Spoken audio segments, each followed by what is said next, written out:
Um, I am Judith Monville.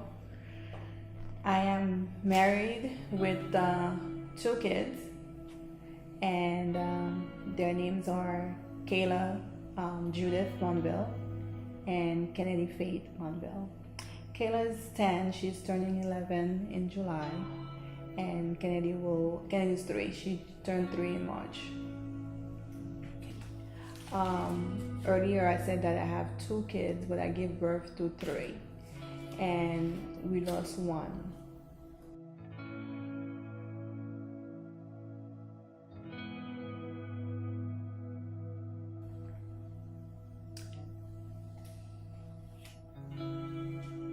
It was just hard.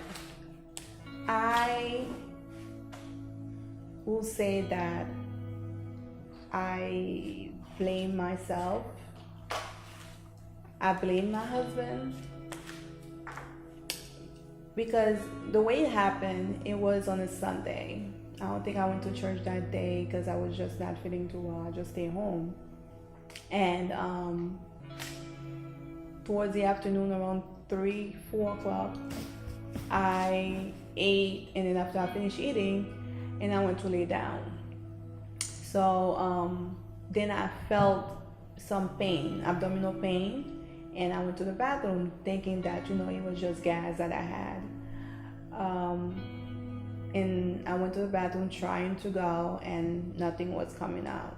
So I just went to lay down, and it felt better. So toward the night, I believe there was a game. It was a Miami Heat game. There was a final.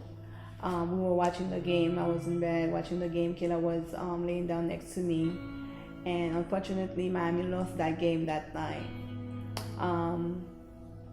It was just regular. So I went to bed, and when I woke up, something woke me up. And I tried to go to pee, and I could not see. My vision was just blurred. And I woke up my husband and I said that I can't see. And he's like, "What do you mean?" I said, "I don't know. I just can't see. I can't see anything in the room." And from that point, we turned on the light. I said, I still cannot see anything. And I said, I need to go to the hospital. So I had my friend Fabian, who was living downstairs. So I said, let's take Kayla to Fabian so that way we can rush to the hospital, because we didn't want to take her with us. It was maybe 1 or 2 o'clock in the morning. So when we got to the hospital, they rushed me into a room, and they were doing some tests. And that's when I found out that my blood pressure was like over 200. It was super high. And they're checking the baby, and they said the baby is in distress and I'm in labor. I said, labor? I'm only 38 weeks, I'm not ready yet. And they checked, and they said that they have to rush me into a surgery. They are gonna do an emergency C-section. So I could just remember Beto's face was like confused, like what is going on. All I could remember to tell him was like to pray. I said pray before they rushed me out. And I said, call my mom and tell her to pray as well. And from that point, when I got into the OR, all I remember before they give me the epidural was to just tell God, all I want to see, if there's anything after I come out from this, is to see my babies. I want to see my children. And I didn't know anything else after that. Because I didn't want to die. I don't think I was ready, because I had Kayla. Kayla was still young, yeah. And, I wanted to be there for her.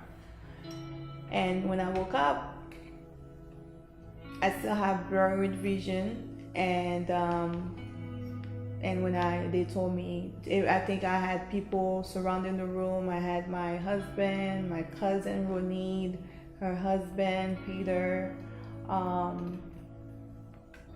Karen, Eddie, and it was like I had friends, Cassandra, who were there with us in the room, and they told me that the baby didn't make it.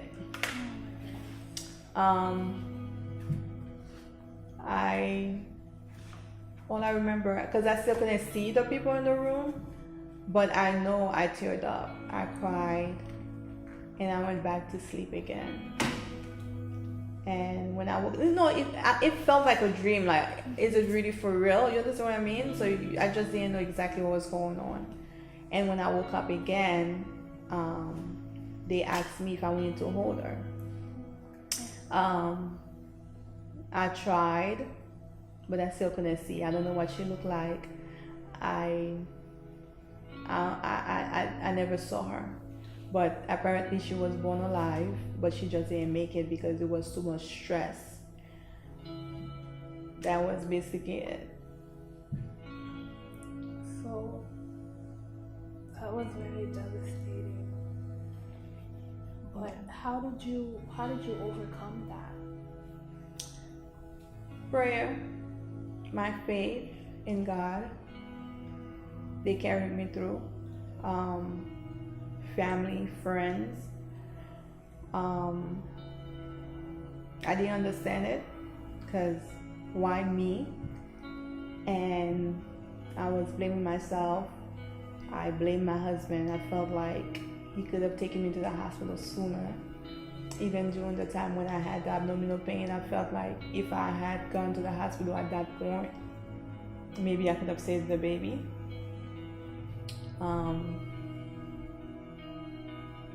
But it took me time.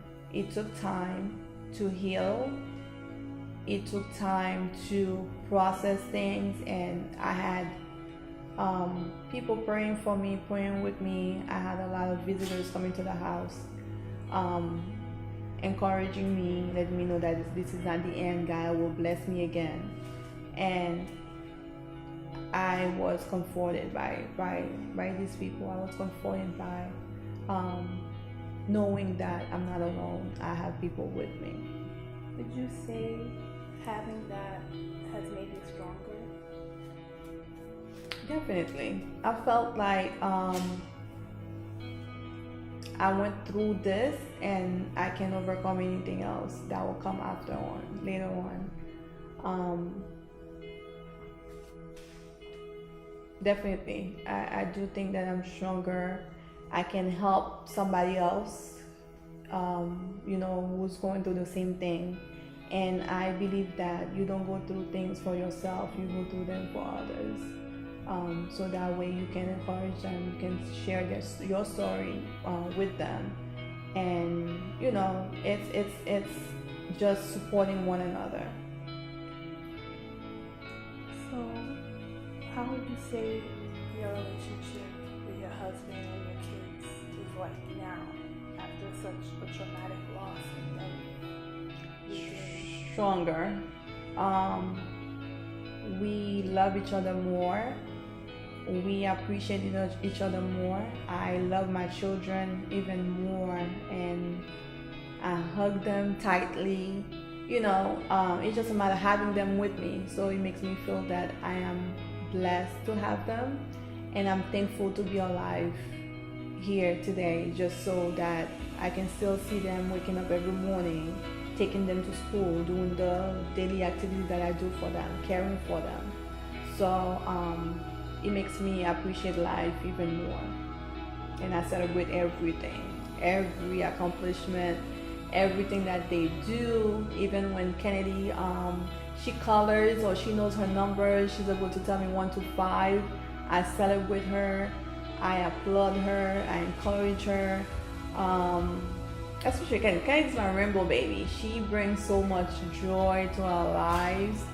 She's great. She really is, and I love her dearly. I had Kennedy after Kennedy's the third baby, and she came after our loss a year later. So God was still working through everything, even when things were dark, and I got joy again.